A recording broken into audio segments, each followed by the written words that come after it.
Cool. Welcome to Editor. Holy shit. Holy shit.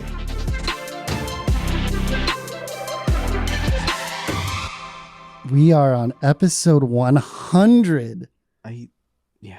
Who would have thought we'd make it to 100? Not me. You didn't think so? No, I did. I just don't feel like it's 100. I don't feel like it's been 2 years minus a month. Right. We're just shy of a month. But we have the over 100 episodes though, technically, right? Theoretically. Well, we did the week-long experiment. Right. So, that was all episode 72, but there were 7 parts of episode 72. You know what's funny is when we were doing those, we were like, okay, they're only going to be like 15 minutes each because we're going to do them live. They ended up being just regular length episodes. Every single day of the week. That was too much, man. But people loved it. That was like one of our best. If we could somehow make this our full-time job, we would just podcast every single day. It's an interesting question to explore, right? And that was the thing that got the inkling in my brain to like, can I vlog every day? Is there enough stuff to talk about? I think that's really where is there enough stuff to talk about every single day? But there's got to be some throwaway days. But no, there's basically been something to talk about every single day. Every single day, yeah. So, and your vlog's still going strong. It's this last couple of weeks has been really busy. So I've been combining 3 days into one. That's fine. Edit. Yeah. But yes, I am recording a little bit every single day. Right. All we need to do is keep playing with super expensive cameras and crashing cars, and you'll be a sensation.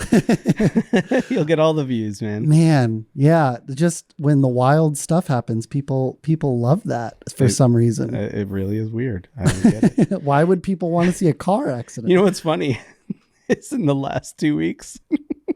Remember during the Lego episodes, our listenership tanked. Yeah. Our listenership has returned, and also we've added what? It would be 15% more. Oh my gosh. Which is weird. So we're at the highest point we've ever been. Wow. And I know Linus is like, well, what's the number? I'm not going to tell you, Linus. You're not going to know. I'm just going to let it hang. But it's surprisingly, I'm surprised every day at because we get so few comments, but the problem is the comments come through YouTube. And that's it takes significant load in YouTube to get a comment. The turnover rate for comments is really low.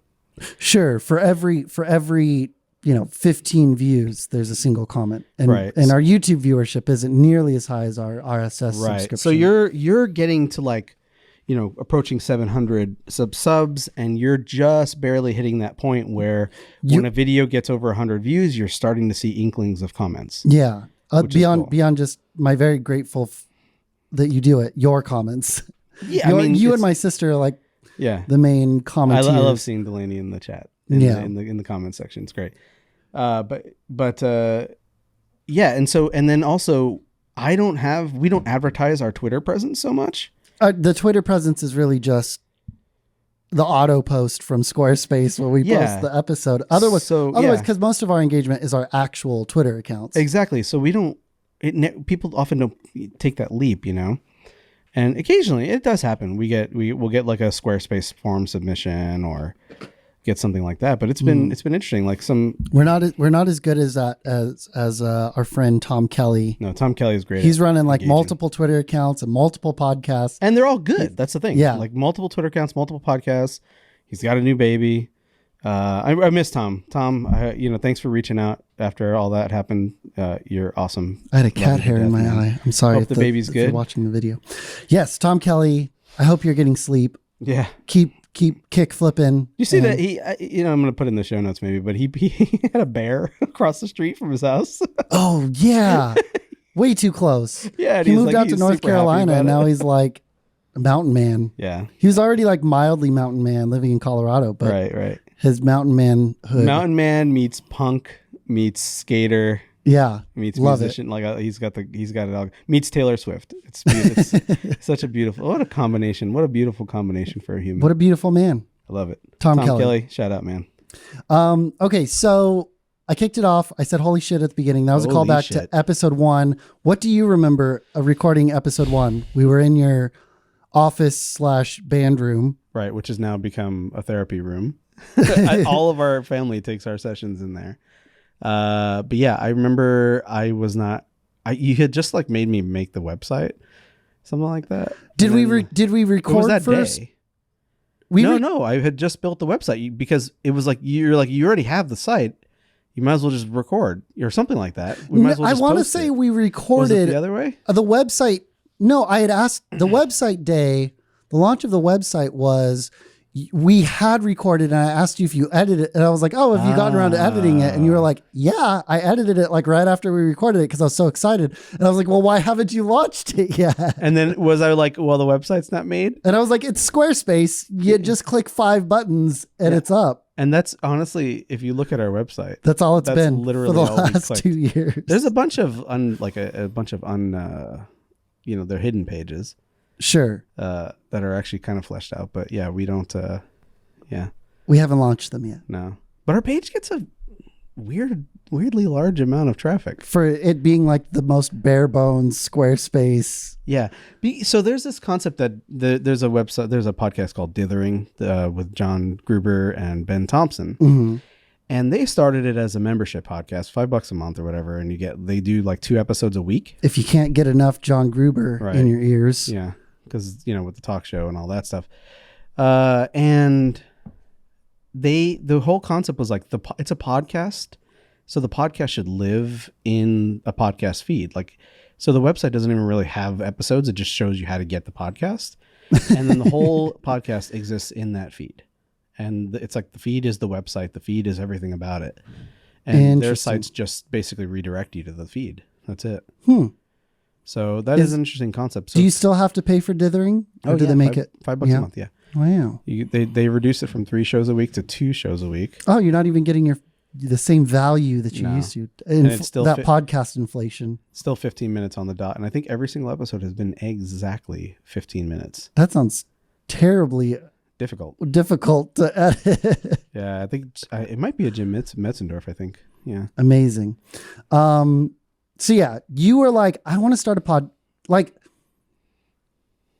months before we recorded, you were like, I want to start a website and a podcast. And we had over breakfast or brunch or something. And then at Benediction. Yeah. This is like the genesis of Editor. And then I came over one day and I was like, well, let's just do a practice one. Let's just practice. And I don't even remember. I'd have to go back and listen to what something had just launched and we talked about it. We gave our thoughts. And we talked Wasn't about it the 2019 MacBook or something? It was like, no, it might have been. The timing would have worked out. Yeah, I would have just gotten my 2018 MacBook and lamenting the fact that I couldn't wait. I needed a computer. Right. And then the new one had come out. So then, yeah, we recorded. And then 2 days later, I had stopped by because I had borrowed something and I was bringing it back. And I was like, yeah, have you edited it? And you're like, oh yeah, I did. And I was like, well, why isn't, let's just put it up. Let's do it. And I just sat there until you built the Squarespace website. You made me publish yeah. Would it have ever gotten done if I didn't make you? I don't think it would have. No. Another recorded but not released podcast. Right. And here we are, 100 episodes later. Yeah. Do you remember anything else about episode 1? Yeah, I feel like I'm almost positive that it was the 2019 that kicked it off for us because we talked about it. I remember, I think I was excited mostly about the GPUs. We talked about storage space. Mm-hmm. Yeah. And now what's funny is almost exactly 2 years later, we got new MacBooks. We have the new MacBooks Pro. Have you seen it in person yet? No, you have. I have. We'll come back to that. I still want to finish my retrospective though. Yeah, me too. And then we made it to double digits, and I was like, "This is awesome!" With 10 episodes, not a lot of podcasts, make it to 10. Yeah, I remember you. And you were like, saying that, yes. You were like, "So what? We made it to 10. Let's keep going." And I was like, "No, this is momentous. It's big." And you were like, "Keep moving." So we kept moving. The next big thing that I wrote down on our retrospective was the week-long show. Right. I loved it. And yeah, I just remember like trying to rush home from work every time. Right. We did them all remotely, right? We did those all remotely because by that time the pandemic had started. Had it? Wow. I think so. I don't remember. That's amazing. I think it was summer of last year. Yeah. I don't know. I know it was summertime. I know it was sweaty. You know me in time. I think it was summer 2020. And because I remember being sweaty running to each one of these recordings, making it home, plugging in stuff. But it was just like, oh yeah, let's do it because we're all at home. And I'm like, I'm already running back in the field with a camera, filming stuff. And we ended that with a live show, and we invited our friends from the Marchive. Right. And that was fun. That was fun. And we drank a little bit. We had our cocktails. Right.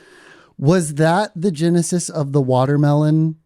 No, or was that the first Marchive? The Marchive was listening live. They weren't on the show, if I recall, right? No. We were on the show because Linus had like fallen off, and we're like, Linus, are you there? Linus, are you there? Linus, say watermelon. No, that was the Marchive episode, the first Marchive episode. Okay, so that predated the week long. That episode, I think, is called Watermelon. Yeah. Right. I thought it was going to be called The Marchive because it was the first time we introduced all of these people that we talk about all the time. Yeah. I remember them being in the live chat, like is what it was for the last episode. The last of the live. Okay. All right. That makes more sense. Yeah. But yeah, the first Marchive episode was Linus kind of disappeared, and we had a text chat going at the same time as we were recording. And we were just like, Linus, where are you? Linus, say watermelon if you're still alive. And then like 20 minutes later, watermelon. Yeah. And the whole Marchive, I mean, that episode had really bad audio, sorry. But the whole Marchive burst out laughing. And it's still to this day one of our cherished events in the Marchive. I think memes or whatever. Which leads me to the next moment that I think it was just you and me, but like the show came to a screeching halt because we just couldn't stop laughing. You know what I'm talking about? This is the Lego thing, the bid. When you asked me to guess how much your Lego purchase cost with the Coliseum, Hogwarts. What else was in that? There was Diagon Alley. Diagon Alley. Yeah. And then was it the space shuttle, I think? Was it the space shuttle? Yeah. Or maybe just the shuttle, Hogwarts, and the space shuttle, and then I bought Diagon Alley later, but yeah, something like that. But you were like, if you can guess how much all these Legos cost with tax and shipping, I'll pay for you and Lauren's wedding. And I got really close. You got. I got all the dollar amount. Disturbingly close. I had all the dollars, but the change I was off. Right. And I was just like. And I went like white because like I'm gonna stand by my word. But it's like I have to explain this to my wife. that you squandered your savings away on a gag, on a bit. Me, I don't do bits ever. On a goof. I don't do bits. But yeah, that was fun. I think we on the daily shows we also started off with great songs by Tatsuro Yamashita. Yes, yeah. I think that's his name. Yeah, mix it up. The Japanese awesome Japanese singer from the 70s and 80s. Yeah, but the music sounded so modern. Yeah, I love it. That's what was so cool. I absolutely love it. And he married another super famous singer, and it's what an awesome heritage. Amazing. But yeah, that was some of my favorite music from the show. Yes. And then eventually we got theme music. Which do we not have theme music up until that point? I don't think so. Well, it was just putting random songs every episode. Which actually I like. I enjoy the hunt, Yeah, it just took so much time every week. It did, because I used to edit like because like the first 10 episodes, all I was doing was like editing tests and editing like super fast, editing with like minimal breathing and like, different totally styles, different methodologies and different effects chains and pipelines. And then, but yeah, so some of it was really time consuming. Like some episodes I would spend like 8 minutes per minute of audio, which is insane. But we actually, I don't know, maybe the audience would disagree, but we got pretty good at holding the thread live. Like right now, you're even fucking reading an article. Yeah. And you can still stick with the show. Mm-hmm. So wait, what are we doing? Yeah, exactly. So like, you remember last week with the Marchive? Was that last week? Yeah. Javier is telling a story, and while he's telling a story, he like tweeted and got a response to a tweet while he was talking or something like that. Oh yeah. And he was just completely didn't lose the thread at all. So Javier Soto, yeah. a solid multitasker. But yeah, that was super, super fun. Like I miss having different music on the show. One of the really things I love about MKBHD's intros is that he gets often excellent, like very, very little known artists to make him music. Yeah. And it's never like we ran into an issue where Justine used our theme music because we get it from, for her video. Licensed. Yeah. For her video on the Sony Alpha 7 IV, she was doing like her trip to the Sony like meetup, and I was just like, oh, I know this song. Oh yeah, it's the editor theme. It's our editor theme. Yeah. Because we pulled it from a library that we subscribed to. It's all right. But yeah, anybody can use that music. It's great. What? Please don't though. That's ours. That's ours now, forever.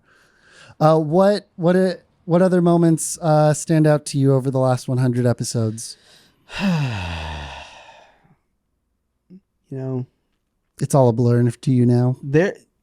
Because so much of it is like how often we've had to adapt. Like we were doing calls on walks. I was sitting in front of the ocean at the beach once. We were both walking and happened to end up in a park at the exact same time, 300 miles away from each other. That was weird. And then we both stopped in a park and realized it, or recording in the car, or the last time we recorded in the car, and then our F6 had some weird ground loop because I insisted on bringing full-sized microphones and mic stands to record it. But no headphones. The headphones were in the back, and your headphones were 4 feet behind us. You're like, I didn't want to get them. we trust this 32-bit float system. No, but that's what it is. Like when you record 100 episodes of a show, I mean, in the absence of a well-controlled studio and then unlimited time, which you're very busy, I've got the family and everything else, you can't really, when you do this, you have, especially as an indie thing and when it's a side thing, you have to fit it in. Yeah. And the commitment is incredibly difficult. A lot of me leaving other things hey, I gotta go record the podcast to drive down to Kingsburg to right. get it done. Yeah, and I did drive up to your house a few times. Sorry, I'm yawning. And it's been a long week. To say the least. Just how much adapting we've had to do, and the people around us, of course, have had to do, and then of course other memories are having our guests, Lucas and Tom and Lauren, doing the Lego build was awesome. Okay, so that I did want to talk about that, but we'll come back to that. We'll come back to it. We talked a lot about Tom Kelly, Lucas Martinez. Those are some great designer. There was so much fun conversations. Javi being at the house. Javi in person. And there was something going on behind the scenes that we didn't talk about, which I still won't talk about, which was extra funny. It made it great. And if Javi's listening, he'll know what I'm talking about. But yeah, those are such fun things. What about the Lego build though? If you want to so we did it was one day of recording because we were getting really busy and we were like, let's just front load a bunch of episodes. We had to, yeah. And we'll build this Lego Disney castle, which is right up there. Okay, is it visible? Yeah, it's right there. Yeah, we can see it. Nice. And we spent over a 12-hour day building, but we took breaks to eat pizza and ride tandem bicycles. Yeah, I forgot. That was cool. And it was, you, me, my brother, and then Lauren hopped in a little bit. My parents hopped in for just a tiny bit, but we got less and less coherent as the day went. And we also released it. I thought we were going to start releasing daily because we ended up with 10 episodes worth of content. Yeah. And you were like, no, I'm still just going to release them once a week. So as much fun as that was, I'm very grateful that the time we needed it. Doesn't matter. We needed the time. So it gave us time to not record every week for a while, for like 2 months. But it definitely hurt our numbers big time. Of our RSS subscribers. They just got tired of listening to us build Legos and meander around everything. It really was an 8 hours of conversation, basically, over an 11-hour day, if you factor in breaks and dinner and stuff like that. And yeah, it was just hard cuts. Like there was no ceremony. I just hard cut them and didn't sound great. We moved locations. Things were out of sync. Because of the tentacle sync, I didn't set up the F6 the audio. So because you have to set up the F6 a little differently, and to run the tentacle sync. Audio all I did was use the tentacle to jam it, and didn't do it the other way around. Didn't leave it on there, so assumed it would work, and it didn't. So I was dumb. But yeah, we did a whole bunch of funny things there. And very tricky. What was funny is we had the A7R4, the A7S3, and the A6600. The S3 was supposed to be our main, but I ended up having to use the A6600 as the main for the vast majority of it because we lost cameras, we lost footage. Our battery situation wasn't ideal. But also the Ninja backups were completely off because we forgot to format some drives, and so we did so many things wrong.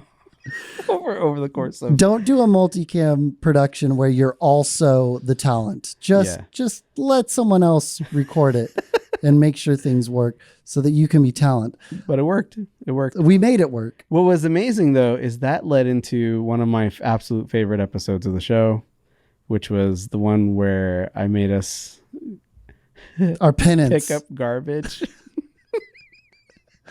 That was very fun at Reedley River Beach.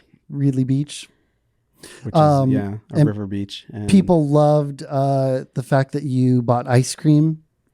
Well, yeah, we bought ice cream from the ice cream, not a truck, but just a little push cart. Yeah, one of those little push cart. You went up to the guy and was like, "Just give me as much as you can for $100." Yeah, so we bought $100. It was basically 80 or so ice creams. He was stoked. Yeah, he was stoked, and we gave them away. We just started passing, and we didn't have something to carry them in. I was carrying them in my shirt. Yeah, which made it extra creepy for people to take. Would you like ice cream? Pull it from this man's shirt. Here you go. Yeah, and then that's when I dipped the Zoom F6, about a half of it or quarter of it into the river. It's still working. Still works great. Sounds okay. Yeah. We'll see. We were worried because of that weird sound issue that we had, but I still think it was a cable or a car. Yeah. Something sitting on something metal. Yeah, but that ended up being one of my favorite episodes. We had a good talk. I burned the shit out of my feet because it was 106 that day. Yeah. And you let me wear your Crocs for a little bit. Yeah. So R.I.P. your Crocs. Yeah, my Crocs are gone. We'll get an update on the Crocs. Yeah. And but that was fun. We did some good. We did our penance for meandering for 10 episodes. Yeah, and I think the show in total has approached about 120 hours total of audio. Oh yeah. If I think about it. Cause we very rarely keep this under an hour. Yeah, rarely. We've had some where we've had to do literal 15 minutes, and just because we had to just put one up. True. And go. Just hey, how are you doing? Great. Okay, bye. Which was, pick your battles, I guess. Yeah. And we've made it. We made it to 100. We made it to 100. Congratulations, man. Yeah, congrats. Yeah. Cheers. Do you know that you say congratulations to the groom and best wishes to the bride? Do you know that at a wedding? Do you know that that's etiquette? Yeah. Why? Couldn't tell you. Because someone arbitrarily suggested it was the case. All right. Yeah, Scott, you can look it up. We'll get the update from Scott. We'll get the update from His Highness Scott O'Leary. President. The president of the Marchive, Scott O'Leary. President-elect. It was unanimous, too. It was incredible.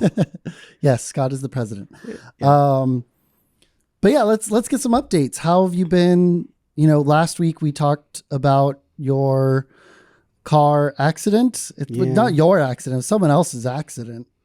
Yeah. That involved you. How are you holding up a week and 3 days later? Yeah, it's an ordeal.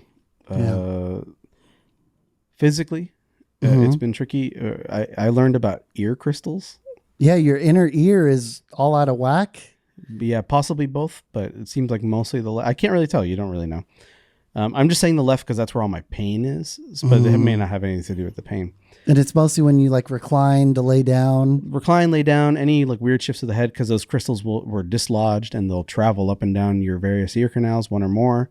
You have 3 primary ones on either side, and you get multiples in multiple canals, or usually it's just the rear canal, the posterior one, but they're loose, they're rattling around. Yeah, and I guess I don't know anything about this, so this is not my wheelhouse. Fucking ear crystals sound made up. Yeah. Like, when someone told me that, and they told me about the Epley maneuver, which to me is like the Konami code of medicine. Like you have to put your body in a bunch of fucking positions to reset your crystals. Shut up. Chiropractors everywhere shaking their heads. Such bullshit. But yeah, there's even a thing called an Epley table. To help you reset your... Well, to help them help you. People do it at home, but the problem is like if you do it at home and you do it incorrectly, you can actually redistribute them to other canals or, and to other parts of your body. Yeah. But anyway, the point is like when since they send that reference point, like they are the signal or whatever to your brain or whatever of like where you are in physical space. So you don't feel like you're floating in space. Yeah. So what happens is like they're in the incorrect position. So that signal gets sent from a different reference point that doesn't make sense relative to where you're standing, I guess, or existing metaphysically and physically. In the metaverse. Yeah, in the metaverse. Oh God. Actually, if you're like your crystals are dislodged or whatever is going on with your inner ear, so that you're feeling weird. Like I bet trying to do VR right now would be wild. So that actually was part of what I was going to say in a different way, but. So what happens is the world starts spinning super rapidly, but it doesn't spin continuously. It snaps back to the origin and then spins again, over and over again, very rapidly. Whoa. And there's different like intensities of it. Like when I lie down in bed, I want to throw up because the feeling I get afterward is the worst motion sickness I've ever experienced. Like, wow. It's like, and it's a lot like being in VR, like when you play like a flying game and you have like almost no reference point. And for some people who get severely motion sick, that is exactly what it feels like. Wow. Like playing VR way too long or getting really badly motion sick on a boat or in a car or whatever, is the aftermath. But the dizziness is like, you just want to jump off a building. It's like, and I mean that because like I was standing in the shower and I like looked up to get water in my mouth, like to rinse my mouth out. And you tilted your head I tilted my head back and then I put it back down. And I thought I just wanted to jump onto the shower floor or dive onto it. Lay down quickly. Yeah, because my body told me to, because it thought that was, you're falling or something. Or I needed to fall to be correct, and it just kept snapping. So I just had to I almost fell. So I just have to, put myself in a corner and just ride it out, Wow. Yeah, it's wild. I've never experienced anything like that. It's called like BPPV or something paroxysmal vertigo. I don't fucking know. Wow. The reason why I don't know is because like I am very much of the opinion like I want to have the basic understanding of what's going on. And I am one of these people that will super duper go off the deep end researching things like, yeah, you're looking up, like I'll read a master's curriculum about it, like that kind of stuff. Like I'm stupid that way. And the reason that I don't want to do that with this, your top down learning. Exactly. Gilbert Tang's top down learning school or bottom up. The reason why I don't want to do that is because it just increases anxiety in every way. Like I don't know what the fuck I'm talking about. So even if I research it, like I have no basis, like I don't have the basic knowledge to understand what the research even means. And B, it's just like, it makes me more nervous. You know what I mean? Like sometimes the more you know, the more you want to know, and then the more you realize you don't know. And that just like, this is not a time to increase my anxiety in any way. Gilbert Tang's middle out school of learning. Middle out, buddy. Middle out. Just like an Apple chart. Always blue. Always blue. Always blue. Always blue. But yeah, so there's that. And then, and then there's, of course, like the logistics. And my car is obviously totaled. And and you filed your insurance claim. Yeah, and it's not just one claim. It's a million different claims. Right. Your car insurance, the other party's car insurance, your homeowner's insurance for the stuff like your Crocs. Yeah, and then medical and all that stuff. And I did lose a bunch of stuff that literally flung out onto the freeway. Possibly your Peter McKinnon variable ND among filters. other equipment, and then also the my sunglasses, which I just fucking replaced. Which the first ones after 11 years were lost in that episode. The Reedley Beach. This kid, he fucking threw them in the river.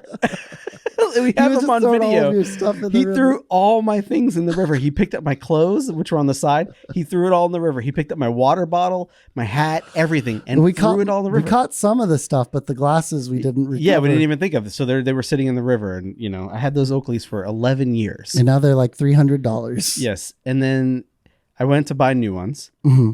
And I was too impatient to wait for your cousin to see if he had any available. And they flew off of my head onto the freeway while we were rolling. So one of the things I wanted to talk about, and I know is you mentioned, like, one of the things I'm having difficulty with is replacing the car. Like the Tesla has become so hot that the Model Y. Yeah, there's virtually no incentives anymore. So for example, like the $7,500 tax credit is like long gone. The federal one. Yeah. California still has like $750. Yeah. And San Joaquin Valley has some. The Air District or whatever. And so, but that's all gone. And also prices have increased several times since I last bought that car to the point where used Model Ys 2020 with about 10,000 miles are going for about $10,000 more than I paid for my car. Hot commodities. So used ones are going for way more than new, because if you order a new one today, long range, it is quoted as delivering in May of 2022. 6.5 months out. Yeah. So, or actually closer to 7-8 months. But if you think about it, we're in a position where, like, okay, we're going to just stick with one car. And then you talked about like buying a beater for the time being. Right. I have options for that, and then filing another claim for the other person's rental to pay for my long-term rental reimbursement, because my insurance will only pay for so much. And then, you brought up, I've been thinking about other cars, right? Yeah. My wife wants a Tesla, so it's pretty cut and dry. Like, she just wants to get the same car and replace it. If we get the performance model, it's about a month sooner. Yeah. December. And so probably, toward the end, because they do the big December push. The big concern about the December push is they are all working around the clock. And Tesla, to begin with, has quality issues. But when their factory workers are... Yeah, and at the December push, if they're working harder, that means they're more inclined to push out cars that are less quality, less quality. Yeah. And then the performance model costs more. It's $5,000 more. And it has several things that we don't want. A, I don't give a shit about a faster car. It's already very fast, the car. It's plenty fast. B, it's... tighter suspension. Stiffer suspension. It's lower. The wheels, rims are bigger. Yeah, the wheels are bigger by an inch compared to the ones we got. Which 20 to 21. You're going from 20 to 21. So not as smooth. Yeah, let's let this car pass, speaking of which. Not as smooth because the sidewalls are smaller. It's a thinner tire, and which means it also brakes more in smaller potholes. Because it's got less ground clearance, we scrape driveways more frequently. And it's also a stiffer, less comfortable ride because it's meant to be a performance car, a sports car. Yeah. Which I get, fine, whatever. But I don't drive that way. I don't give a shit. I don't even like driving. Fuck driving. But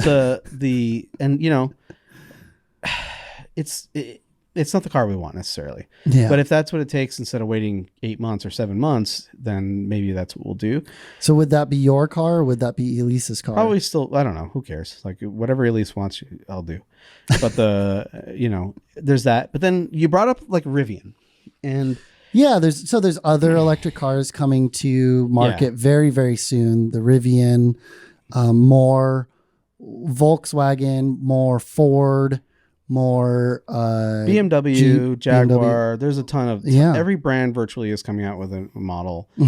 None of them interest me. No, I was like, even the Rivian, like they have Tesla people, like they took people from Tesla defected to Rivian. That doesn't mean shit to me, because like it does mean that they skip a lot of steps. Yeah, but there's a lot of built-in. Yeah, but the things that are important about owning a car. Think about how long it took me to buy a Tesla. Like I've thought about it for many years. You briefly had. Yeah, I had the Model S, returned it, and then like I decided like this isn't something I want now because I don't think they're ready. You know, and with a car and with a family, like I was okay to, you know, I'm a very early tech adopter. I'm super tech oriented. Obviously, like that's my hobby, my thing. If you've listened to any episodes of Editor, yeah, obviously, you know where I'm coming from. Like it's right up my alley to buy a Rivian. Yeah. And they do a lot of cool things. They're one of the things that bothers me though is like besides them not being ready, and there's all kinds of reasons they're not. For example, just the entire logistics and manufacturing stack, chip shortages, software hiccups. Yeah, just like things outside of their the control. Service stack, like you know, even plenty of things in their control. Battery distribution, the charging network. There's a million things that they just do not have ready, even if they have a car that is very, very compelling. Like all other things equal, I would definitely consider one because they look really cool. Like the pickup truck has tons of space. It's got the side thing. It's got that you can convert to steps. It's got all the speakers, an air compressor, Bluetooth speaker built in. That space underneath the back seat. Yeah, the flip up space. Like a lot of normal trucks have that these days. But then if you're talking about like the whole pass through, like between the back seat and the bed, the murder. Yeah, you can fit a whole human body in there or golf clubs. I'm thinking like, oh, that's perfect for tripods. That's perfect. Yeah. Like I was thinking about like what a great car that would be. Also, it's really small inside for a short bed pickup. It does extend when you put the tailgate down. They're doing so many things right. The software is really cool. One of the things that bother me is like their autopilot sucks. Right. It's just really basic. It's just cruise control, right? Adaptive cruise control. Yeah. And I'm not talking full self-driving, to be clear. Like with Tesla, full self-driving is total bullshit. Like it's a waste of money. Javi that we just mentioned just got into the FSD beta. Yeah, and I probably would have the same week, but turns out maybe they sent it to my car for all I know. The car's just in the tow yard. You get an email. But the thing is like it's just not ready. Yeah. And I said like, talk to me when they've sold 100,000 of them, and when they've built out that their own network the way they promised they will. They're trying to build 600 stations within the course of 2 years. Yeah. Good luck. The Rivian Adventure Network. Here's one thing that bothers me though. They're backed by Amazon. Right. They've got a lot of Amazon. I'm not a fan of Amazon. Yeah, you might not even be allowed to buy one with your defunct Amazon account. Listen to one of the episodes of Editor where I described how Amazon fucked me royally and canceled my 20 plus year account, closed and blocked it after. That's a great episode. Jeez. Anyway, but yeah, I mean, the shipping, like theoretically, I might be able to get one soon. You know what car is the most compelling though? The Mustang Mach-E. Here's the things. Performance model costs about $69,000 for like, you know, their best model with all the crap, and best depending on what metric, of course. They have like a California edition and all this stuff that whatever. Ford's funny 5,000 different options. Yeah. It's very annoying. And 700 buttons on the steering wheel. But and also people aren't buying them right now.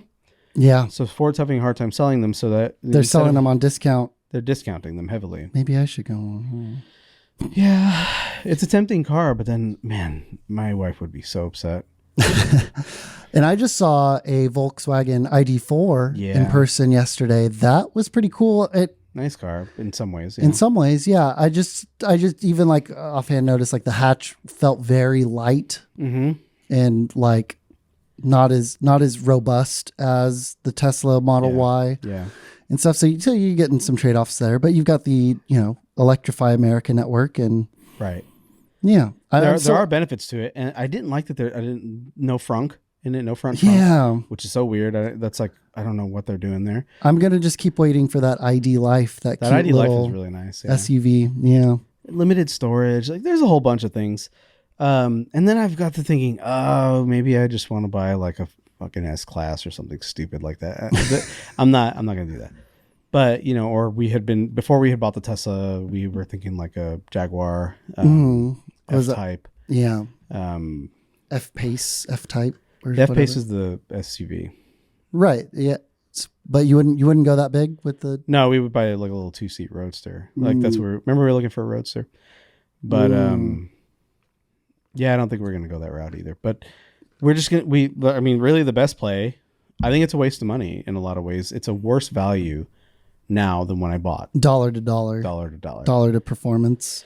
Yeah. So I don't think with all the additional competition, I don't think it's a good time to buy a Model Y right now. Right. The prices are slowly creeping up, but hopefully higher with the prices, less crash. equipment, you know, yeah. Compared to, and tons of new competition.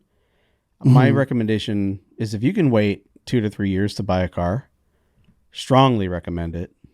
Teslas are not a good value right now. Any of them. Until the dust settles with exactly chip shortages, inflation, all this stuff. And the competition. And when they respond to the competition. Because so like for example, like with Rivian, going back to that, like one of the things that concerns me is they are releasing so many options. They're co-developing 2 models. They have a bunch of really highly custom hardware. So like I said, the Bluetooth stereo, the camping kit, the fucking stove. Yeah. The little flashlight in the door. You're going to get that Kickstarter update email. Like, we were just so excited for this thing. Yeah. But realistically, it's not going to happen. Yeah, they're not going to be able to. I guarantee you, they're not going to be able to deliver options. They're going to deliver cars with less stuff. They're going to say, "Oh, we'll trade you, a year of free supercharging or charging on our network that doesn't exist. Our apologies." Or they're going to throw in other things that are basically software based. Yeah, things that don't really cost them anything. Ephemera, basically, and then and they're going to try to appease people. They are delivering them. Right? Cars are moving now. Yeah. The trucks and the SUVs are slowly making their way to houses. I didn't know if the SUV was shipping yet. I know at least the pickup is, but at least the SUV in many ways is more compelling. The pickup actually does more cool stuff. Yes. But the SUV is an SUV. It's more practical for a family. Yeah. Ooh. But, I don't know. If they were a more developed company, I would strongly consider it. If you had crashed your Tesla 5 years from now. Yeah. That'd been great. Oh, man. Well, moving on. I really want a new MacBook Pro. I know you do. I really, really, really, really want one. I got to see it in person. I'm sorry. I shouldn't. I did this to myself. I know. I knew you were going to do it. My MacBook Pro from late 2018, I picked up early 2019. The battery is telling me it needs service. So I waited for the new MacBook so I could take it into the Genius Bar and get the quote. It's $200 to replace the battery because I didn't get AppleCare because I was like, I haven't needed AppleCare on my last 2 MacBooks. Why should I get it now? And of course, this is the time, the instance that I do need it. Yeah, but you're still ahead of the curve. You still save $50 plus inflation. Maybe. Because AppleCare would have been like $250, $279 or something like that. And the battery replacement. No, the battery. Yeah. Just the one time. Yeah. So I got to play with the 14 and 16 inch. I've definitely solidified that I want a 14 inch. Right. I would love to be able to afford an M1 Max, but realistically, I'd probably get the M1 Pro and maybe just the next step up that doesn't have the bend ones. I don't know. I've seen so many people render videos like the stuff that I do with my computer with just the baseline 14 inch. I'm not saying it's not good. I'm saying you're going to want to have that laptop for more years than you realize because you're going to. Here's the thing. And Patrick Tomaso's video, he's shown a flashlight on myself. He pointed the flashlight at me saying like, hey, I know you folks who buy the maxed out MacBooks, you say you're buying it to future proof it because you're going to hang on to it for a while. And you don't. You buy it a new one anyway. 2.5 to 3 years later, you want something new. So no, you want something new, but you don't always get it. This is true. I made a full 3 years with my 2014. Right. All right. Yeah. I made it 4 years with my 2014 MacBook Pro, and it wasn't until right up at the end there, I was really feeling it, and I was doing a lot more. I'd really switched over completely to a 4K workflow with the C200 and transcoding those raw files. Right. I was hurting and I needed it, and I did it. But up until that point, like all my 4K footage from my Sony cameras and the H.264 4K from my Canon cameras was fine. It was only when I really wanted that 12-bit raw file. Yeah, here's my take. You just told me, like, for the stuff that I do, the M1 Pro is fine. But you're already doing all the things you just said fine with your 2018. I mean, I'm not saying it's not. I'm looking forward to better raw conversion because supposedly converting the Canon RAW Lite is better as well. Oh, but yes, I'm getting this is guarantee. Yeah, I mean, it's at the end of the day, it's faster. But and as far as Canon RAW Lite specifically, that's more processor intensive. Yeah. So the extra GPU cores won't make that much of a difference on the M1 Max. No. Where they do make a difference is M1 Max has a second ProRes decoder, so you actually get an entire basically. So when I'm transcoding to so if you're dealing in ProRes, yeah, which I do, the M1 Max makes a huge difference even compared to the Pro. Stop trying to talk me into. I'm just saying, like, if you're gonna do it, get a base model M1 Max. Yeah.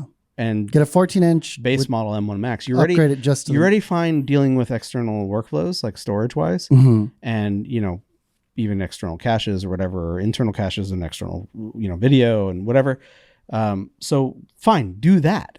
But don't cheap out on the extra cores. Otherwise, don't get a laptop, because it's all you're saving is a little bit of time.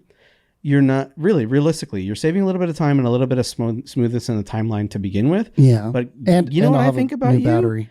I think you need the fucking time. I think you need a minute to not be doing that. You don't need to find more efficient ways to work. Yeah. You need more efficient ways to take breaks. Yes. So that's my take, because when you have a slower computer, you are forced to take a break. My export time, it's the break. Yeah. Yes. So I mean, which is why I'm thinking, like, I just need the M1 Pro. That's a half measure. If you can do it right. That's my take. Like, that's just me. I get you. You're probably going to want to replace it again. Yeah. The M2, whatever. Maybe we can talk a little bit about maybe that. I'll just get a total baseline 14-inch. Yeah. Like base. Yeah. Yeah. That's already got $2,000. Yeah. And what do they offer you on trade? $800? Yeah. So Apple Store said I could pay $200 for the battery replacement, or they'll give me $840 to trade in my MacBook. And that would almost be half of that other MacBook. Wait, hold on. I want to show you something. Where is it? It's going to take me a sec. AirDrop me. No. You're probably like thinking totally wrong about what I'm going to show you. I have no idea what. You're probably all nervous. No, I just, man, hold on. Sorry. This is excellent podcasting. 100 episodes in, and we're still 100 episodes in. We're still not browsing prepared. Our phones while podcasting. Where is it? I can't find it. Whatever. They offered me for your 16. For my 16, they offered me $1,700. Wow, pretty good. I laughed, because if I got a base model, for example, which I wouldn't, I'd rather shoot myself. Because here it is, 1770. Here, look. Hey, all right. Yeah, they offered me 1770 on trade. I checked it because of your video. Yeah, and it's like, that's another reason to get a more expensive model, because the Patrick Tommaso concept, which I think is bullshit, because if you buy it with the intention of replacing it, like, then you understand, but you're still have the use purpose in mind at that time. And when you go to replace it, just like my more expensive computer, it's worth way more money, and Macs tend to hold their value. Yeah. You're going to reclaim so much more of that. Here's the other flip side. I probably won't sell my MacBook Pro back to Apple. You'll give it back. So you're giving someone else a more valuable computer as well. But yeah, I'm not even going to sell it. I'm probably going to find a little cousin who needs a computer for school and just give it to them. Fine. Then give them a better computer. I'm serious, because you do this all the time with your family. Yeah. We just give each other our, and you tend to have better stuff than what they're using at the time. Yeah. Give it to them, and then if you give them something better, they're going to have something better. And then there's going to be some other cousin that would be the next person in line anyway to get, whatever the next iteration, you know what I mean? Handed down. Yeah, exactly. Yeah. So the longevity is there, especially with your computer, especially when you're replacing a battery. Yeah. Like you're only getting $800 for your computer. It's barely older than mine. Barely. Yeah. It's just one generation. And so like I got like an i9 and you have like an i7, I think. Yeah. And then I had 2 terabytes versus 512 or whatever. Yeah. And those aren't that many. I had 32 upgrades. gigabytes. I had 32 gigabytes. Yeah, I only have 16. But I had a computer that did ship faster than yours, and I'm getting way more money back, like as a percentage. Yeah. You know what I mean? For what? 2 months? No, a little bit more than 2 months. But yeah, that's the thing is Difference? I don't know. I don't necessarily it's fun to see the value in it. Like, oh yeah, $800, $1,700.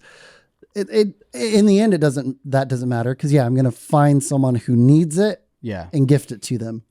But what matters is like I'm saying, like for that gift, you still get the longevity of it. Yeah. They get the benefit of longevity as well.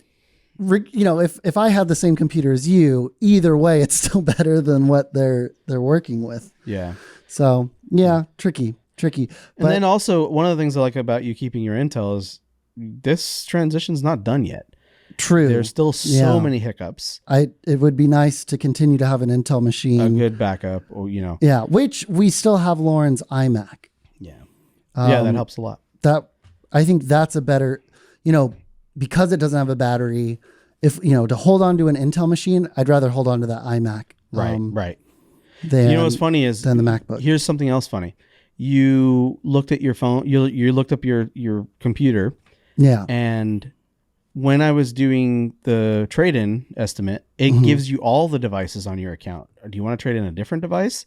Yeah. So I looked at my 12 Pro Max. Because it's all attached to your Apple ID. Yeah. You know what they wanted to give me for my 12 Pro Max, which is my old phone? Yeah. They wanted to give me $910. More than my MacBook. More than your Mac for less money than you paid for your MacBook. Yeah. So this is even more telling. Like it just, that's where humorously they want to give me $550 for the Mac Mini. Oh man, it's an even bigger insult. That's but wild. Yeah.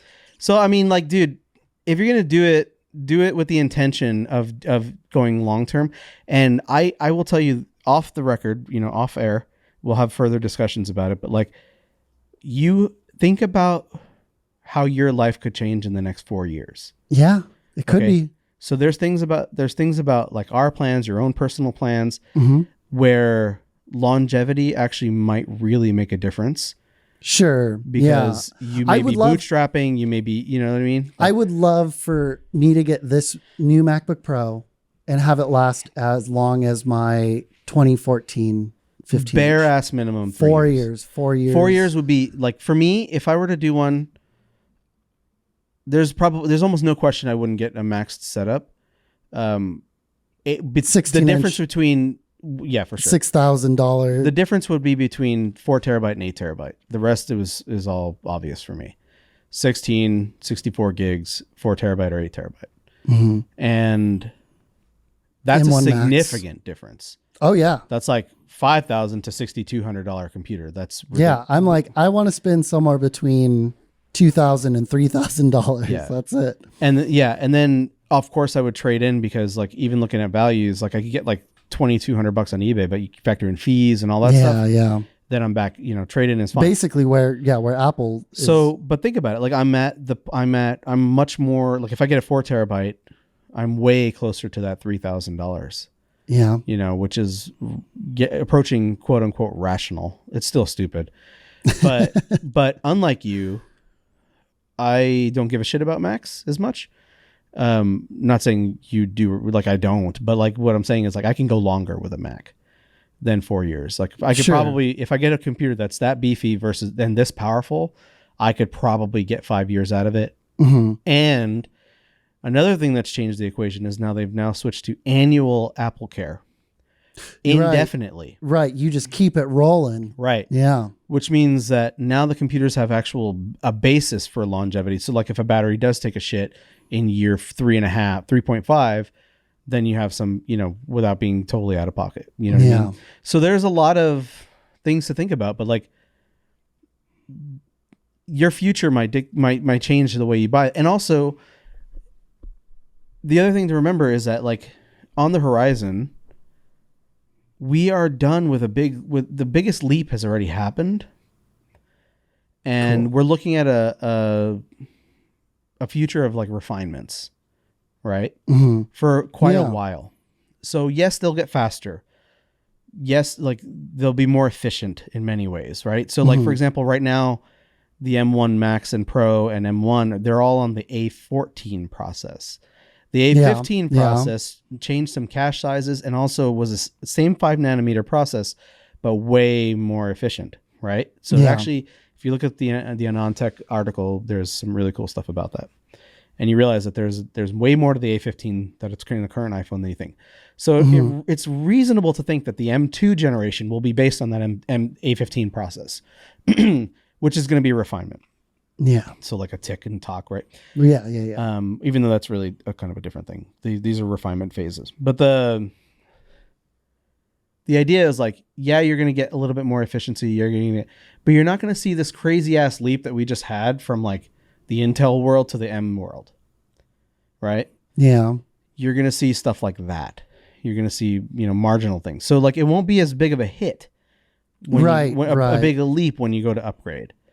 The other thing is, like you talked about earlier in previous episodes, like this is a first generation product. Right. It would be nice to kind of wait for the next refinement, but getting to hold it in my hands, that in-person thing, it feels very refined. It feels very robust. Yeah. I kicked the tires a bit. You know why this is a little bit more refined? Because they've been building M processors for like 1 million years now. Yeah. And it's effectively an iPhone and an iPad inside. They have a lot of experience with those things. Yes. And they've been coupling it to Mac for, this transition's been in the works internally for 5 freaking years. Yes. It's not a new product for them. A lot of people that work there have been like living and breathing these things for ages. Yeah. And they took all of the stuff they learned from the last gen of MacBook Pros. The 16 was probably the most refined. That 2019 16-inch MacBook Pro was probably the most refined version of that. And they took all of that good stuff, but then also brought back the stuff that people were, nagging about, whether or not you agree with bringing back MagSafe and HDMI. I know we've already exhausted that. I'm fine with those things, but I'd rather have them than not, honestly. And then yes, but then also taking all that refinement of Apple building their own system on a chip build out and bringing Mac to it.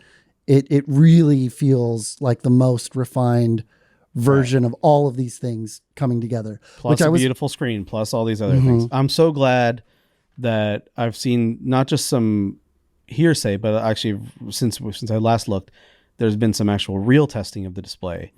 It turns out it is far more color accurate than the iPad Pro. I was in the Apple store, so I couldn't hey, turn off all the lights so I can look at this mini LED. So blooming is significantly better. Yeah. So here's the thing: the M1 stuff did not have mini LED displays, with the exception of the iPad Pro 12.9 inch. Right. Which turns out the controller is the same. The display controller that's built on the SoC is the same across the whole M1. It can't handle the array of mini LEDs quite as efficiently. The M1 Max and M1 Pro have next generation version of that display controller. Interesting. And that display controller, this is like the 3rd generation. First, you had the Pro Display XDR, which had a subset of it and basically has an A series processor inside. There is, someone figure out a way to load an operating system into your Pro Display XDR. And that's got a controller. It also has fewer mini LEDs to work with per square inch. Its zones are much broader. Yeah, so you're going to get blooming on that. And then also that it also has its own problems with off-axis viewing and all this shit. But it's still a good display, don't get me wrong, but it's way overpriced by double, pretty much. If you can afford it and live with those things, it's going to be fine. But the I will tell you the blooming is severe on my iPad Pro. Also, I put my X-Rite on there and did some like very low end, like it's not one of those fucking K80 things, you know, like Flanders Scientific fucking Klein or whatever things like that are $5,000. We have. I've been meaning to tell you, we have a Flanders dying at CMAC. Oh, it's like all jacked up. Oh no! I'm like, this is a $7,000 display, and it's just taking a shit. I mean, they just announced their beautiful 4K. I think it's X32 or X31 or something like that. Yeah, but we don't even need. We're broadcasting in 720p, and it's this is a 10-year-old. Yeah, you're doing for broadcasting. Yeah, but they just announced it's like $22,000. Amazing, way above my head. But anyway, beautiful stuff. Beautiful display. But which is what the Pro Display XDR tried to be, but it's not. And also, so there's some big other things like I did have my suspicions confirmed about the iPad Pro to the extent that they were it's more saturated by this is the default profile, right? Which you can't change. Is more it's saturated, higher contrast. You can't change it. Mm-hmm. And I also was like, I'm thinking the MacBook Pros are going to be more accurate. Turns out they're not just more accurate. They look very similar with the same profile as the iPad Pro. That's just a profile. And because it's a Mac. Because it's a Mac, and because it's a Pro display, they have built-in profiles, actual calibrated profiles. Mm-hmm. And Apple's really good at calibrating displays. They just chose a very pleasing profile for the iPad Pro. Which makes broad. it very difficult for me. And again, metamerism and all this crazy shit, way above my head too. But the point is like, it just, for some people, they're hypersensitive to that. And I happen to be very hypersensitive to this wavelength. But day to day, that doesn't bother me. I actually really love the color on the iPad Pro. Yeah, it's for pleasing. Everything else, for consuming, it's great. Right. But for when creating... you try to stick it into like a calibrated workflow, nope, you get really confused. The human gets really confused. I really suffered from that. And I'm sort of figuring out how to work with it. Like I'm basically ignoring my eyes more. Yeah, and just looking don't at, look at your scopes, exactly. look at your waveforms. Yeah. But trusting the numbers. But I went ahead and so I did your thing finally. Oh yeah. Where I plugged it into Sidecar. Yeah. On a cable, stuck my X-Rite on there, did a calibration, created set a profile, and they fucking matched. Amazing. It was dead ass on perfect to my MacBook Pro. So that gives me a lot of confidence to, I think, was it also Patrick Tomaso was like, the 12.9 inch iPad Pros, it's a 12.9 inch HDR monitor with an iPad stuck in it. Yeah. And I agree. It is. So once I did that, I was like, okay. That's what I worry about is if I get a new MacBook Pro, will I then feel the urge to finally upgrade my 2018 iPad? Nah, I have two. You can take my busted one and finally break it. No, I can't. I really use both iPads. Two iPads. Yeah. And like people can't believe it.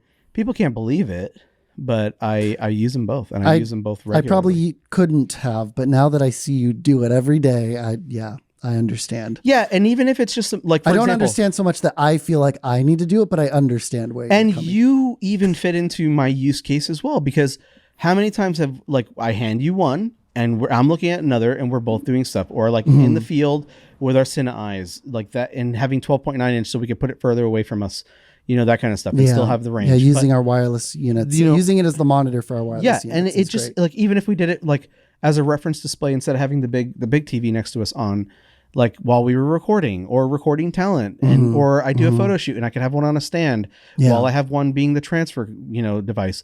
And they have a huge amount of space, so they end up being our NAR boxes, which never ever again. Thumbs down on the NAR box. Double 2.0. hard thumbs down. It's a piece of shit.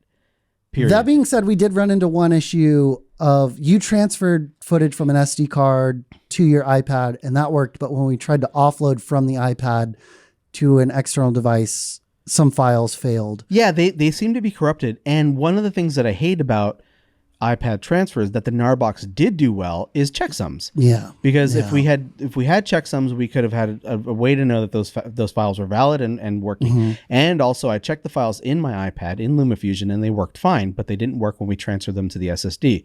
Off from the iPad back to this is another thing where I do not trust the Files app. Also, I think it was that same instance. We tried to transfer files to your iPad, and the transfer just sat there. You know what, though? It worked later on. It was one, to clarify, it was one file that was 52 gigabytes. And it was just such a big thing for the cache. And I have a 2018 iPad Pro. Right. So its RAM is much, much smaller than your iPad Pros. Yours would have done it faster, but right. Thunderbolt 4 plus by the time I got home and like the iPad Files app had like resolved everything, it was there. Right. But in the moment I was like, I don't know if this is transferring. Yeah, but that matters because in the moment is the whole point. We're getting all these fast, fancy things because we're thinking about the moment. Yeah, but I think if I got a 14-inch MacBook Pro, that would just be with me all the time because it's a little more portable than my 15-inch or a 16-inch. So that's what I'm thinking. So here's my roadmap. Okay, we're gonna compare roadmaps. Let's do roadmaps. Okay. Episode 100. Here's what we're looking for the future. Wait. Are we we're not just talking computers, right? This is like our tech roadmap. Our tech roadmap. Okay, this is such a great way to end the show. Yeah. We're wrapping up. I've got a wedding to pay for, so that's priority number one. I think the next thing to make Lauren happy is we're going to get her a car, and I think she is not ready to go electric again. As you said, the landscape is really terrible tough. Time. I think she's going to get a Prius. Excellent choice. Excellent. Kind of did right in the middle. The hybrid, and amazing prices because they're feeling the electric competition. They're feeling the heat. So we pay for the wedding. Too. What would you say? It's a good choice for me too. That's what I was saying. Like you buy a Prius as a stopgap, and then I'll buy it from you when you get your. Oh my God, that's a good idea. Because she's driving my Element still. I'm still driving my grandpa's truck. She doesn't like driving the Element because it has shot suspension and you feel every bump in the road. I love it because of the storage and I don't care about suspension. Sure. But the truck is too big for her to drive every day. She's scared of like how big that truck is. Totally. And then, so I'll give the truck back. I'll take the Element back. I need to get a VTEC solenoid gasket fixed, and then it'll be fine. And then the Element will be set. So we're going to buy a Prius. I'm going to sell my C200 and hope to God that the Canon R5C gets announced and use that money to buy that. Okay. Do you have a plan B if it doesn't though? Bug you to borrow the Sony A7S III until that camera Bug me. This is what we do, man. Yeah. We're a team, man. We're a team. It's ours. Yeah. So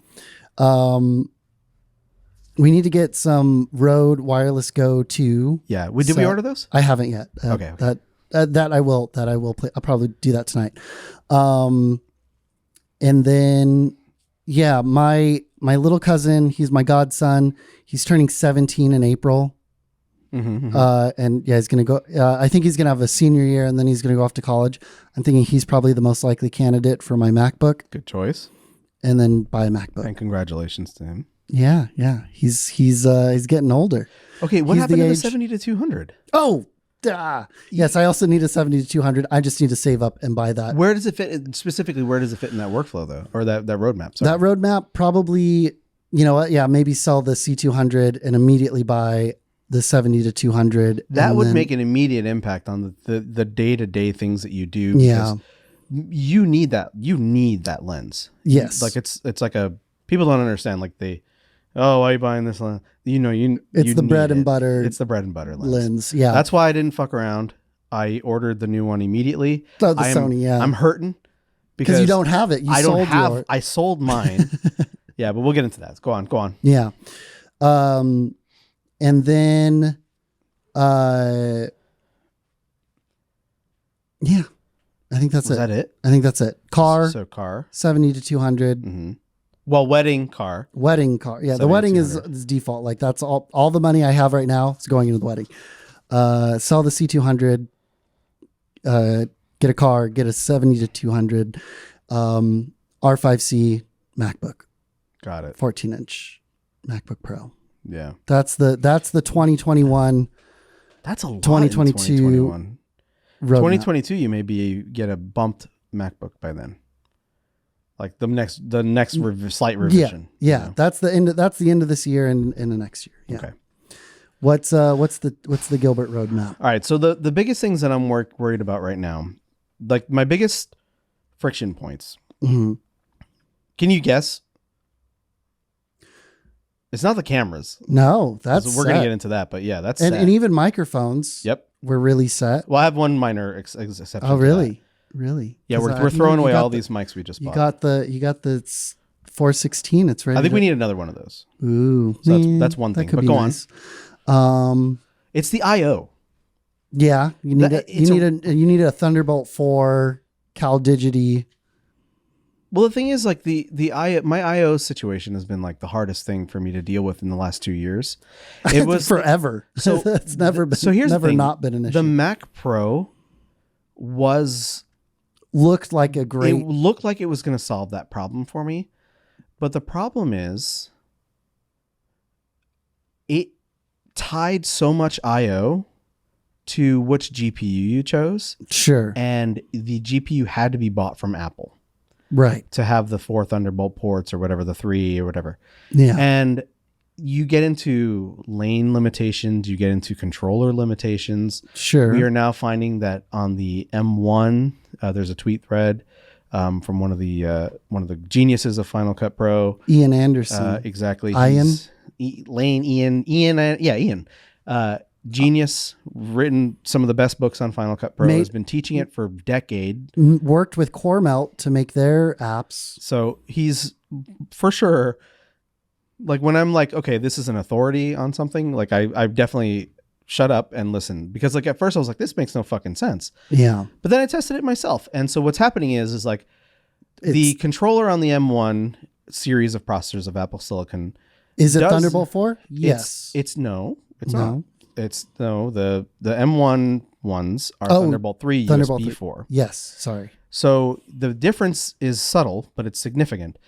The Thunderbolt 4, the true Thunderbolt 4 ones have 32 gigabit lanes. 40 gigabit is the total limit, but the lane size for distribution is 32 gigabits per lane, and you get double the lanes and double the size. Whereas on Thunderbolt 3, it's 16 gigabits per lane and half the lanes. So yes, you basically you need to. It's like the Thunderbolt port is a highway, and in that highway you have multiple lanes, and those multiple lanes can be switched between as needed, as data needs increase or decrease or what have you. Yeah. But if you overdo one of those lanes, you're screwed. So Thunderbolt 4 has doubled that, which is important.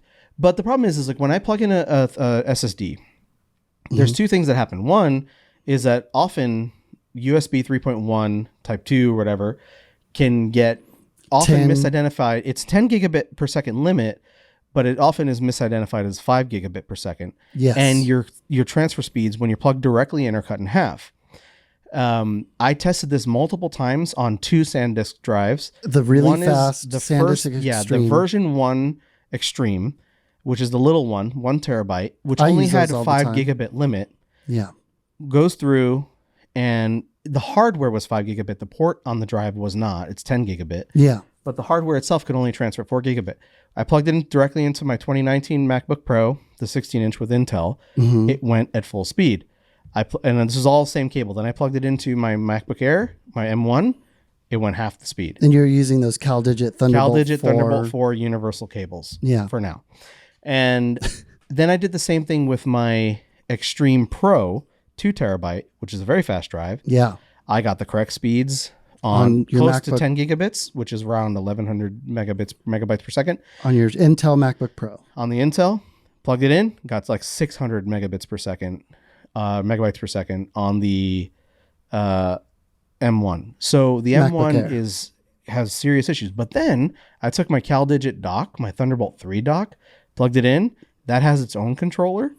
Right. Plugged in the drive to the M1, through the cal digit, and I got full speeds. Because the CalDigit dock is taking the Thunderbolt lanes and then breaking it down, kind of like my power distribution issues I was having on Friday. Yes. It was breaking it down to its USB controller. Exactly. So it's not exactly a Thunderbolt issue. It's the USB. Technically, the USB side of Thunderbolt. Yeah. Because Thunderbolt has all the controllers built in, basically. Yes. That's part of the Display Pro, DP, a display port, USB, PCI, PCIe, all that shit is all part of the Thunderbolt standard, and USB 4. So the turns out is that they still have these issues on the Thunderbolt, the true Thunderbolt 4 ports on the M1 and M1 Pro and M1 Max, which is really disappointing, right? Yeah. So that's one part of I/O. The other thing is, like, if you get a Thunderbolt 4 dock, you can finally have, because of those doubled lanes, you can finally have more ports.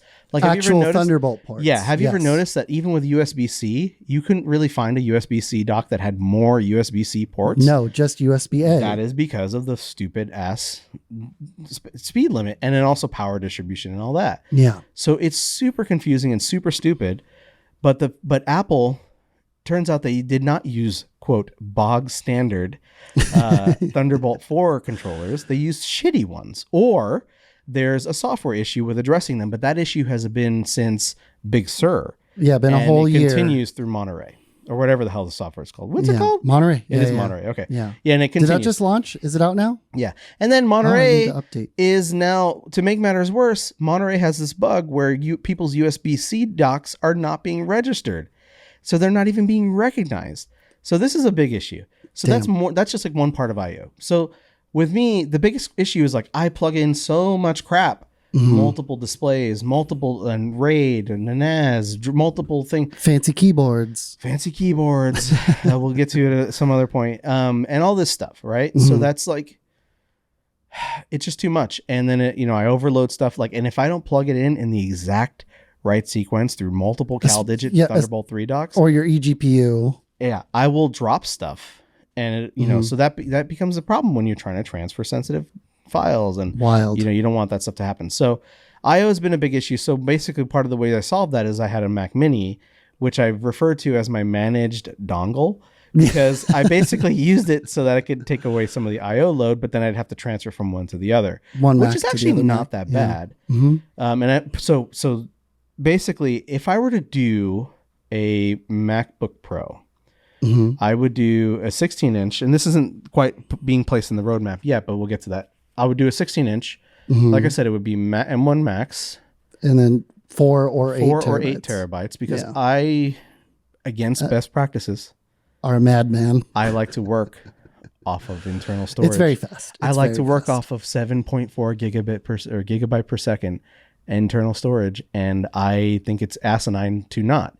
And the reason is because a lot of the old thinking had to do with about how you store caches, versus how you store work product and scratch. Yeah. They should be separate, which makes total sense, because if you lose one, you don't lose the other. If the drive fails, a lot of that old thinking was based on spinning platters. Yes. Not just the fact that they were not nearly as reliable, but the fact that the way they wrote in sequence in a circle means that data could be fragmented everywhere. Yeah, so data recovery would be difficult. Yeah. APFS does not work that way at all. Yeah, so Apple's language for writing drives that's been out for now 3 years, right, has a much better handling for internal drives of your computer. And management and tables. There's this whole fancy fast lookup concept that you can enable per folder, but nobody does it, and it's not on by default, and it makes a huge difference in how the organization happens, but nobody does it. But anyway, look for that in future iterations of macOS. But the point being is, like, the way chipsets work, like people, like I get people like, oh, I don't want to put a pair of NVMEs in a single enclosure and use them in RAID. And I'm like, what do you think the fucking storage on your computer is? Yeah. That's exactly what they're doing internally. Apple just happens to solder it on the board, but it's multiple chipsets that are then put in series or series parallel, effectively added together to make one drive. It's the same exact thing. It literally is the exact same thing. And the way that SSD storage works is, like, things are siloed properly. you have way less chance of that kind of stuff happening. Yeah. And people buy these drives and they don't take advantage of their speeds, or they don't even store their fucking photo file on them, or, you know, so me. Look, if we were working on a huge like Netflix documentary, I guess, you know what, Kyle, I'm not going to put my caches and work product on the same drive. Huge RAID. It's going to be on a RAID with, you know, my 6 drives or whatever, and that'll be fine. But if I'm doing stuff for like our YouTube and all this stuff, plus I have backup. Look, no matter what you do, your method, your process is only going to be as good as your backups. Yes. So the point being is, like, because we have huge files now, and like we're recording idiotically in ProRes RAW on a Ninja. No, ProRes HQ. Oh, we did. That's right. You're Not right. raw. Because we couldn't fit enough time on. We wouldn't RAW. have been able to. 1 terabyte SSD, and we can only fit. We need like a 2 terabyte minutes SSD or whatever of ProRes RAW for this show. Right. And because of that, and because of, like, you know, even doing ProRes RAW on your iPhone, or HQ, excuse me, huge files, like, my needs are bigger, and I'm transferring stuff locally, and I would like to work off it very quickly. Yeah. Right. So that's one thing. So 4 terabytes would be fine. 8 terabytes would probably be even better. Just based on the stuff that I like to have, you know, my photo library, music, and then available Scratch space. So then the other big category is like my camera system. Having gotten the second Alpha 1, getting rid of the A7R4 and getting rid of the A6600, and getting to use 2 Sony Alpha 1s at once in a wedding, that was. I'm jealous because, like, I wild. wanted to be doing that. But I was injured, but you look good with them, and I was like, wow, this is. It was actually kind of cool seeing it from the outside for a bit, and because I got to see just how cool they look, you know, like they just really were fancy. And they were very cool to use. Yeah. But it's a huge weight off my shoulders. They're very expensive, like more expensive than the fucking MacBook that I'm whining about. But I don't even think about them in the same category because they're supplements to the huge investment in glass. Yeah, right. I feel like with the they tap the motors like so much faster than anything else we've used. Yeah, and plus they do everything else the A7S III does, and they match really well with it. And it's close. I feel like it's close enough to the A7R4's resolution. Yeah. Like, sure, no, it's not. For still stuff, like even portraits and doing touch-ups and stuff like that, like at the pixel level and size-wise, for if I'm doing prints, like it doesn't, that little bit does make a difference. It's nice. It is close enough to where even I made the decision. You know, 50 megapixels, the speed is plenty. Yeah. If you can't do it with that, you probably can't do it in the first place. So, you know, rethink your process. But they give me a lot of flexibility and a lot of relief, and they get used all the fucking time between me and you. Yeah. So it's like they've been our workhorses, and, you know, now that you have the C70, it's been fantastic. And if you get an R5C, I feel like the family is complete for a long fucking time. Yeah. And these, like, unlike the MacBook where we're like, oh, this is going to tempt me. Like, unless we really go hard into 8K, which isn't probably going to happen for the next 5-6 years, like, these are... I'm thinking 2 or 3, but yes. Well, 2 or 3, but we have enough for that 2 or 3. Yeah. You know what I mean? Like that's what I'm saying. Like with what these can do and what an R5C can probably do, we have enough to get to bare bones the 8K workflow for now. But for now, most of it's all about pitch, you know, either doing stock footage or punching in, right? Because stock footage meaning, like, you see those big displays on at Best Buy, somebody's going to make the footage for it. Yeah. And I feel like the big thing was glass. The biggest hang up in my glass has now been solved, assuming it isn't a dud when I receive that 70-200. So I don't really have to think about camera stuff for a long time. No. A long time. I'm really hoping 5 years out of these bodies. You want to talk about roadmap? Like, I think 5 years is legitimately doable with these bodies. If we need to invest in an 8K workflow, hopefully we'll be making the money to warrant. We're going to be there, yeah. Right? And then glass, roadmap-wise, I can see maybe replacing the 24-70 down the line. If and when a replacement comes, yeah. Yeah. And possibly adding a 200 prime. Really? They do it. Yeah, if they do it. Even the 85 is hard to replace because it's fine. Yeah. There hasn't been any announcement for... No. Yeah. And that's it. Like, my glass is like, I have the entire range. Like, my 90 macro can be used as a good portrait lens in a pinch if I really want that. Excellent. But then at that point, I might as well use the 85 or the 135. The 135. But if I need something in between, the 90 is fine. But if they did a 100 GM in this same style, I might get that. Especially if it's a macro too. No. Replace the 90? No. If it's a straight up normal, because their 100 is a portrait lens that basically has a gradient of bokeh. So does it have like a dedicated knob for a twist? No, it's just the way the glass is ground. So the bokeh works as it changes as it goes outward, right? Interesting. So it's really a dedicated portrait lens, and it works in T-stops, which is interesting. So only Sony GM glass has a T-stop scale. Interesting. So it's a beautiful lens, but just weird for me, and it's hard for me to understand. So I'm just afraid of it.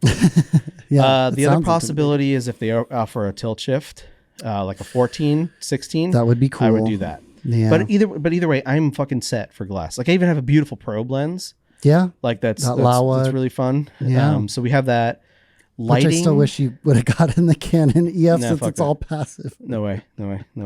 For the lighting, I could see us having some increased lighting needs in the future. Yeah. Aperture's announced some really cool stuff, but they're way backed up. I ordered my 60X 4 months ago, and I'm still getting product updates from B&H like, hey, we haven't forgotten about you. Yeah. Like, I hope you haven't. You have my money. Well, yeah, these cases were ordered a month prior to you order those, and they just showed up after you made that. Yeah. I think it had to do with your video, actually. I really do.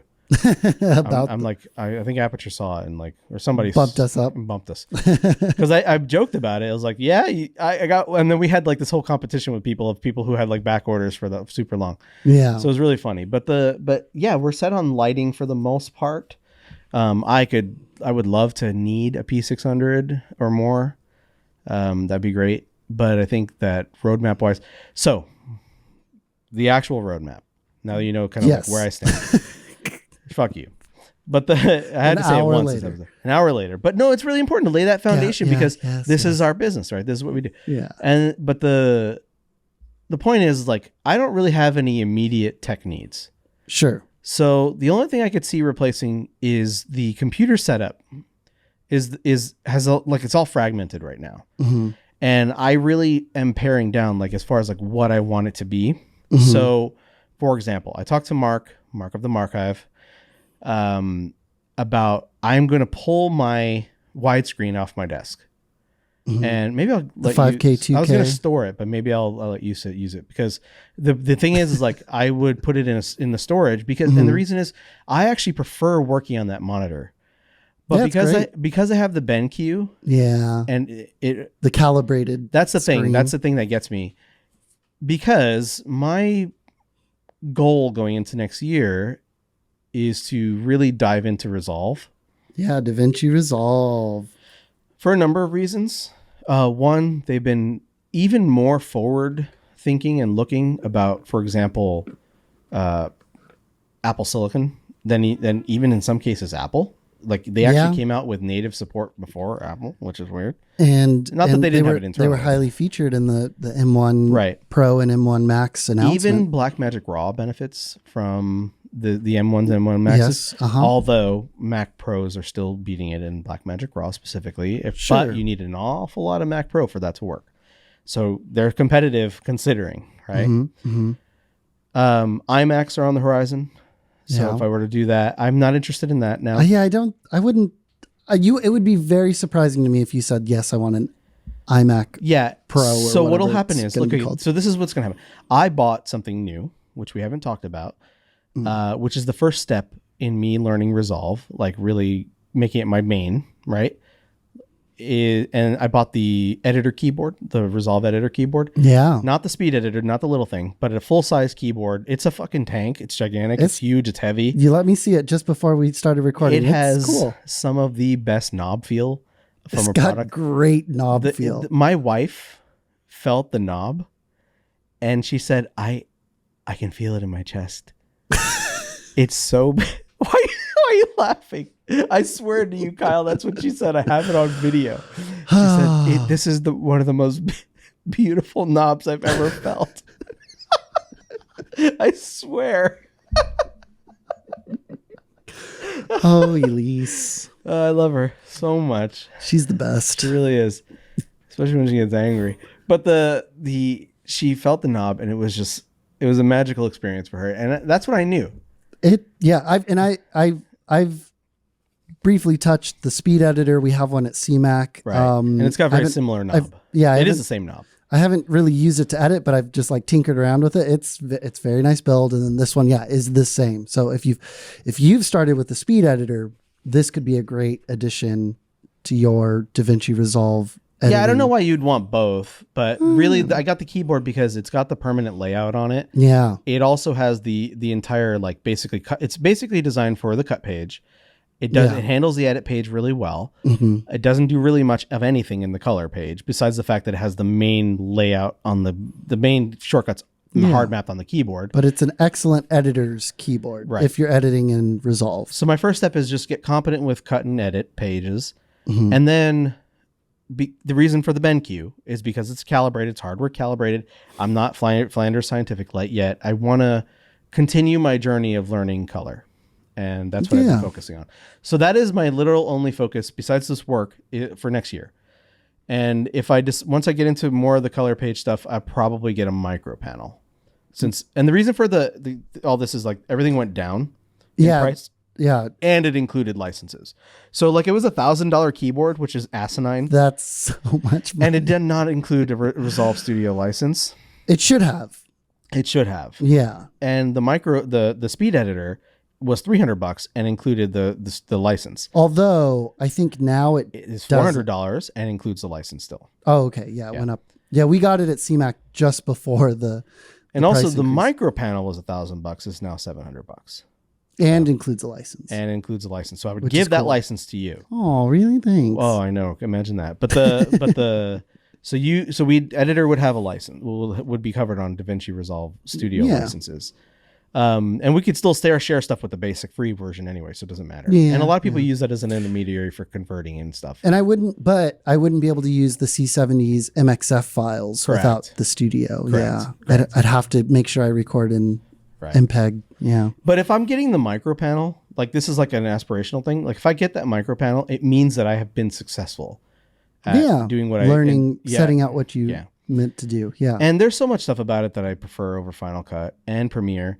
And what's awesome, which I'm not really talking about right now, is that it includes Fairlight, and Fairlight is a really genuinely good, solid Audition replacement for me, which means I can finally get rid of Adobe except for the photographer part, which means that means my subscription is in half. Yeah. You could step down. And I don't have to have Premiere or anything else. So that would be how I would do this. So the thing is like what's awesome about getting a new MacBook Pro, okay, if I did it, is I would get rid of my eGPU. I would be able to keep the MagSafe at the desk and charge off of just, my normal USB-C stuff, right? Yeah. On the go. It won't be fast charging, but that's fine for travel. Because 16 inches already, you don't want to carry a big brick with you. Yeah. The eGPU off the desk is huge. That's huge. Another display off the desk is huge. Just living with one display for me is huge, even though it's not as preferable as my ultra wide, which I love. The 5K, 2K LG display is so cool. Even, 3 years later, it's... Well, the thing is like, there's nothing that does what it does yet. Yeah. At the same, with the same resolution, the same DPI, the same color, and with the same I/O. You get a hub built in, and it's Thunderbolt. It charges. Yeah. It's such an excellent display, and there's nothing on the horizon. And it's like, because it's the pinnacle, because rarely everybody wants to switch to mini LED as a stopgap for better OLED. Right. Right. So, and that's kind of the micro LED. Yeah. Yeah. Or micro LED. Exactly. So that's kind of the place we're in right now. Yeah. But, really, if I were to get a MacBook Pro, I've been complaining about the I/O situation, but really I'm going to simplify my I/O. Yeah. As a result, so I'll take away the eGPU. I'll take away the display. I've decided that if I do an 8 terabyte, I'm going to break up my 16 terabyte SSD RAID. Wow. And I will use those as Ninja drives. Hey. Which, we'll get. Then we can finally do the show 80 in minutes ProRes RAW on 2 terabytes. No, we can't. We've already been recording for an hour and 15 minutes. Shit. But yeah, and I think it would be, I don't know. I think that's the way to go. Like basically, all right, you said it. You settled it. Like I'll just order a MacBook Pro tonight. Wow. We're making moves here on the Editor Podcast, Editor 100. I'll trade in my 16-inch. I will keep the Mac Mini. But sell the eGPU. But sell the eGPU. Keep the Mac Mini as a backup Intel machine. Yeah. And also my home server. Yeah. It'll still live on top of the NAS. Mm-hmm. I'll redo the NAS. Mm-hmm. Right? We'll build it from scratch again. Again. And yeah. Wow. There's a song in Sayonara Wild Hearts called like Begin Again. You know that song? I can't. Yeah. I'm tired, but I might, but I'm tired. Yeah. I'm tired too. You know wow. what? 100 episodes. 100 episodes, man. We've made moves. We've laid out the plan. Raise a glass. 100 episodes. Here's to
Watermelon.